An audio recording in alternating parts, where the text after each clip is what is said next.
right, friends and neighbors, welcome back. We are up to Chapter 18 of CCNA Volume 2, Understanding REST and JSON. So in this video, right, the key topics, of course, our exam section that we're examining. Okay. Automation and programmability, of course. We've been working through software-defined items and software-defined access. So we're going to describe, in this case, the characteristics of the REST-based APIs, in particular REST and its relationship to HTTP and CRUD. So we'll do some HTTP verbs, we'll see the CRUD model, and then we'll talk a little bit about data encoding. That is how data is encoded in JSON format. And so you'll be able to interpret some of that encoded data. And we'll finish with the "Do I know this already?" questions. So our key topics, attributes of REST APIs. These are the things that the REST APIs have in common. The meaning of the CRUD algorithm, we'll go through that. The comparison of CRUD and HTTP, right? Why we use HTTP for REST APIs. Components of a uniform resource identifier. The process of sending JSON data over a REST API. So we'll talk a little bit about how that works. And the issue that's involved there, that is the conversion of data. Comparison of JSON, XML, and YAML. We'll touch on that a little bit. And of course, we've got another video on that topic entirely. JSON rules was the key value pairs, and then how we incorporate the arrays and what a JSON object is. Now, of course, we've been using this whole API acronym for a long time now. So that is the application program interface. And so, but what's the point of that whole thing? Well, we know that the ideal model for this is the client server, where you've got server, which is software that's listening, and in the client server model, it's listening on a particular port, and the client connects. Well, what are we doing? Well, the client is asking for something from a server, and so the client has to tell the server what it wants, and then the server has to have some way to give that data to the client. And so this is an exchange of data, an exchange of containers that we might call variables, right? So the server has ways to ask for these things, and so those are the variables or the methods, and then when the client makes those requests, they're just instances of those things. So programs learn and utilize the variables or the features of an application through the API. The application program interface says, well, look, if you want to talk to me, at a minimum, you're going to have these couple of items that you're going to use in your communication. And then there's some optional ones as well. Now, it's also how programs on different computers, different operating systems, and even applications that are built with different programming languages can actually talk to each other. So it doesn't matter if your web client was compiled on an Apple machine with a particular program. And it doesn't matter what the server's doing. As long as they obey the same rules, then they should be able to communicate. Now, for CCNA, the important API is REST. And remember that mostly the CCNA is about networking, right? This makes sense. But of course, in the software-defined access model, we're after some way to build those northbound interface applications. And so that's where we're going to use the REST API. Now, REST is short for Representational State Transfer API, and APIs that are capable of doing REST-style communication are sometimes called RESTful. Now, quickly, the 6 attributes for a REST API are going to be that it's got to be client-server based. That makes sense. Stateless, we'll define that. A clear statement of whether or not the data is cacheable or uncacheable, or cacheable and uncacheable.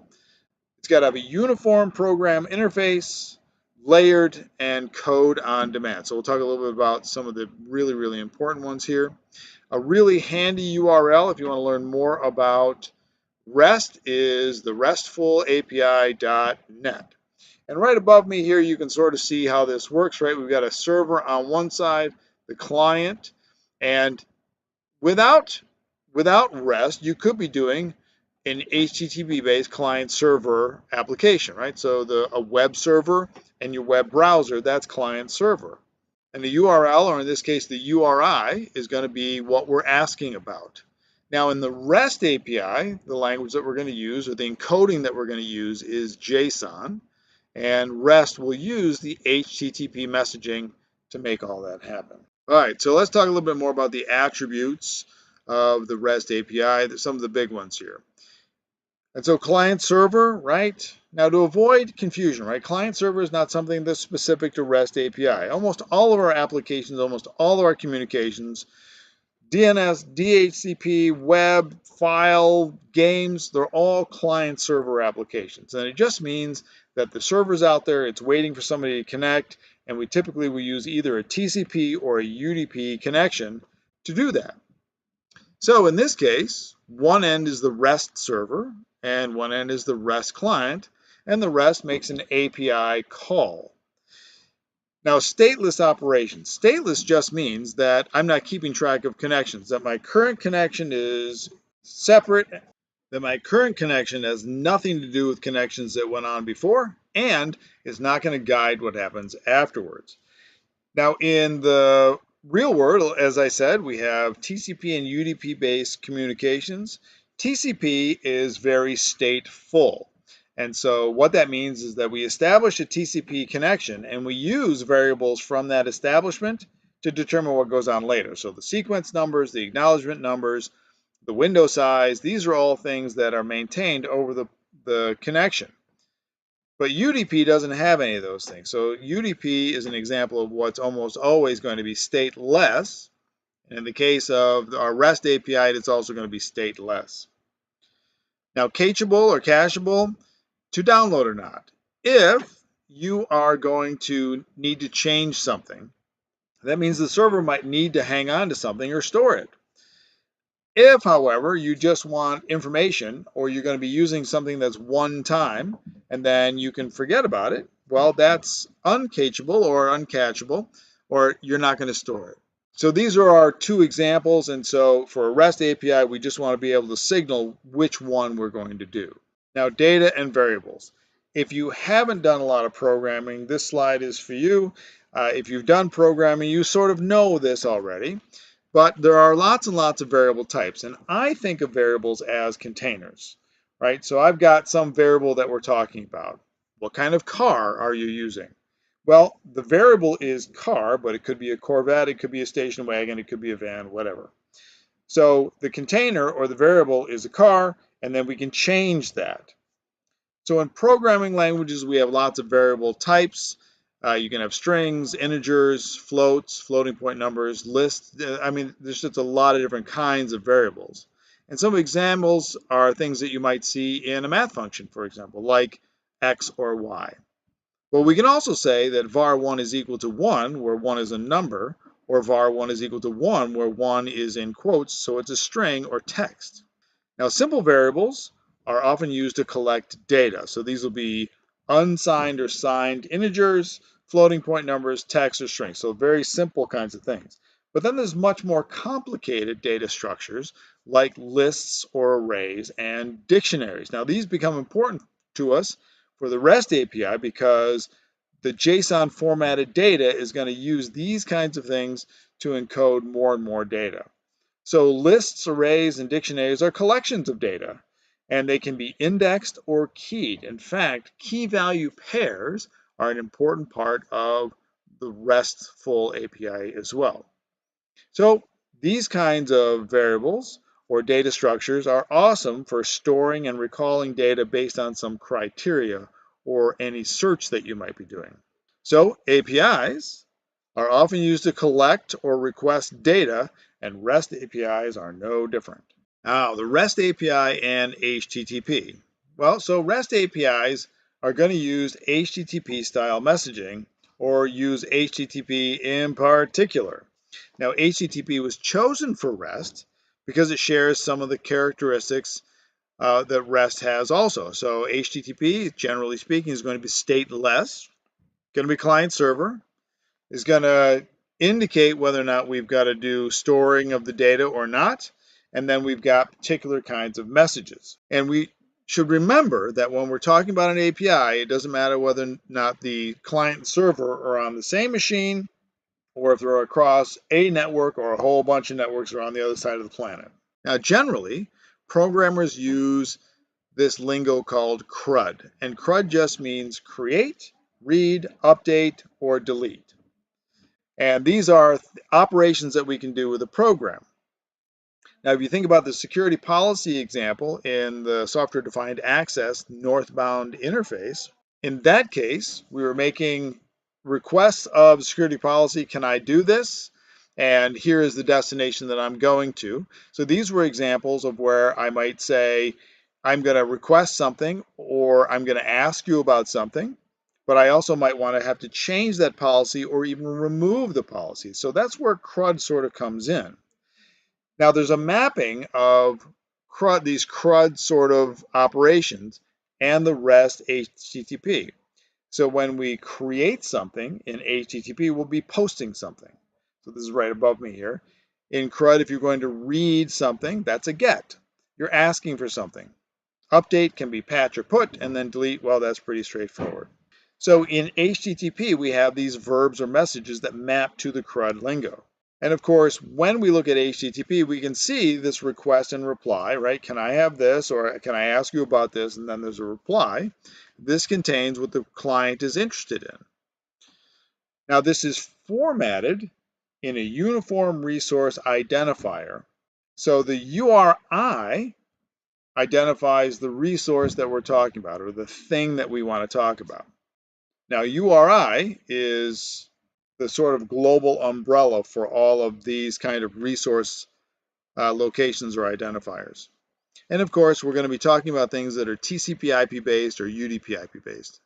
All right, here's an example of an HTTP packet. Now, this one is part of a client-server connection, but it's also part of a stateful connection. So we're going to sort of ignore the idea of TCP at this point. But remember that client-server, right? Our source and destination ports here, but this is the real big deal that we care about for REST APIs. So in this particular packet, right, HTTP, this is the method that we're using. So this is the request that says, hey, I'd like to read some data. And so this is just an example of, hey, I'd like the details. And in this case, this also describes what we're after, right? The formatting and everything that we're after, and then eventually if we open up all these, the URL that we're after and things of that sort. So that would be in this case, the resource identifier, the URI, and all of the formatting that goes along with it. All right, so while we're at it, let's talk a little bit about URIs, URLs, resources, and APIs. So above me here, we've got this image, URIs and URLs for use resources or use for resources. And so we've got a couple of details here. Now, a URL, or Uniform Resource Locator, is a subset of the Uniform Resource Identifiers. So when we're using, in this case, an HTTP request or an HTTPS request, right? Both of these are valid. We're allowing users to get access to resources. But how do you specify the resources? Well, the resource is a variable. So if we said that the name of our variable is resource, then whatever we put in there, whatever we request, is the current value of that variable. And this is identified by the URI. So in the book, we've got this example here. Now, we all recognize this sort of part here. This is HTTPS, so secure HTTP. And so this is the part of, the address or the part of the resource URI that would get us to the destination. But the specifics are actually this part right here. So this is the highly specific part of the URI that actually points to the resource. The dnac.example.com, this would be a vast collection or potentially a vast collection of resources. And this part of the URI is specific. Now, when you do something like this, I've written down here that we would also require a lookup. Well, this is a human readable name. We'd have to convert that to an IP address. And so that's what I mean by that. So the REST API is how the user can request a specific resource. And the name of that resource or the thing that we're asking for is the URI. Also in the book, there's a collection of examples out at developer.cisco.com. I thought we'd take a quick look at that here before we go on. So this was the first link that I put in the slides. This is the restfulapi.net, so you can find lots of information about REST out there. So it's a valid URI or URL in this case out there. And so there's a little bit about REST and about JSON out there. And on this particular slide, we also see the Cisco DNA Center platform overview. And if you see over here, we've got the northbound APIs and all about the API lifecycle. And you can click on any one of these to get more details about it. So what I decided to do was drill down a little bit. This is the path trace that we've talked about in previous videos. And I'll point this out now. We'll touch back on it again later on. If we were looking at this in Python, we can see that this structure looks very familiar, right? This is the sort of dictionary structure that Python has. But this is where you might find examples or see the documentation for the REST API as it applies to the Cisco DNA sort of ecosystem. So those were all valid links. I would encourage you to follow those and take a quick peek at those in the Cisco resources for this chapter. Okay, data serialization and JSON. Well, what is data serialization? Well, let's do this example first on your broken communication. Imagine that a client server are on different machines, right? So this is a very common example. I've got this machine that I might be sitting on, and I open up a web page just like I just did, and I go out to a web server. Now in that case, it might be HTTP or HTTPS. Okay, so this is a little outside of the JSON REST API sort of structure, but it's the exact same idea because it's the same sort of CRUD exchange. But imagine that I'm using a web browser that was developed on a particular platform using a particular language, and the server is running on a different operating system and was developed with a different software development kit. Well, how many places could this go wrong, right? So we've got all kinds of differences between the two ends of the communication. And the problem is that if I was trying to ask for access to a particular resource or make changes, updates, deletions, right? If I was trying to do any of that stuff, and I was trying to use variables based on the names that I know, and then the server is trying to handle those variables based on the names or the model that it knows, how would those things sort of mesh together?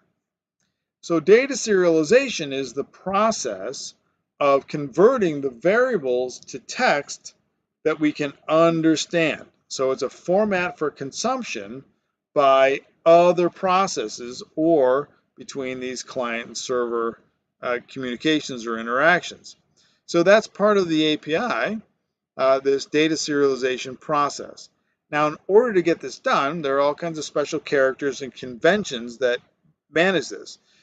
So you can easily sort of imagine that if I'm communicating with somebody that's using almost a different language than I am, and I'm trying to convert it to something that I can use, it'd be nice if we met in the middle and we had a model that said, look, when we're trying to describe this thing, this is how we're going to do it. And so that's what the data model is all about. Now, there are a couple of these data serialization languages. There's XML, the extensible markup language that's been around for a while. And then we move on into JSON. Now, JSON is actually defined in RFC 8259 and is used by REST APIs. And then there's YAML.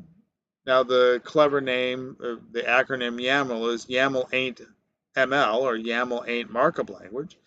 But I've also seen it described as yet another markup language. But this one is very focused on the model, right? How do we represent all those data types and do all the conversion? Now, XML has been around a long, long time. It's been used a lot on the web, but it's also been used, as we said, for the REST APIs. JSON is also used for REST APIs, but YAML is more used for building network structures and in tools like Ansible. Now, the cool thing about a lot of these is that there's an ease of use. So if you were looking at straight up XML descriptions or an XML coded document, you could read a bunch of it. You could understand sort of what's going on there. JSON is easier to read than XML, and YAML is easier to read than JSON. And we'll do a couple of examples here as we go along. All right, now the reason that JSON pops up here is because JSON is what we're using to format the REST API data, right? What we're asking for in all of this and how we're going to structure the model, how we're going to represent all of this data. And it's used in that Cisco software-defined access model. And the section on the exam that identifies this is 6.7, interpret JSON encoded data. Well, what does JSON encoded data look like? It looks like this. Here's an example of a JSON encoded object. And so you can see here we got some syntax stuff. We've got the curly braces here that begin and end the JSON object. Now, a JSON object, and actually XML and YAML, they're all these key value pairs, right? I've got something, and here's the description. So this is a key value pair. So in this case, device and switch 0 go together. So the syntax is they're in quotes, right? And then we've got the comma, and then the next one, and the next one, and so on. And then we eventually close the whole thing in the curly braces. Now, these are all text-based, but if you're using numerical data, you might not need the quotes. Now, over here, we've got a slightly different one, right? So we got the curly braces still encoded, but in this case, we've got the key, but the value here is actually several values. So this is an example of an array that can be used inside a JSON object. So that's another keyword and tricky phrase here. So we got the whole JSON object, and then we've got the array within the JSON object. And if you're a Python person, you might recognize these as being very similar to a Python dictionary. All right, the did you know this already questions. Question number 1, which of the following are required attributes of the REST-based API? So there was a collection there. There were 6 or so. In the question, B and D, caching or caching information, right? Are you storing or you're not storing? And then it has to be client-server architecture. Question number 2, which answers list a matching software development CRUD action to an HTTP verb that performs that action? Choose 2. So that happened to be B and D again. The CRUD update and the HTTP patch, those go together, and the CRUD read and the HTTP get, those go together. Question number 3, examine the following URI that works with a Cisco DNA controller. Okay, so we have this URI right here, HTTPS and so on. Which part of the URI, per the API documentation, is considered to identify the resource but not any parameters? All right, so over here, the very end of this is the actual parameter, right? That's an actual value. So we want to ignore that. And out here, we've got the address part, but as we know, that could be a container for a bunch of specific resources. So the resource part starts at the DNA and then goes to the device. So that was C. Question number 4, which of the following data serialization and data modeling languages would most likely be used in a response from a REST-based server API used for networking applications?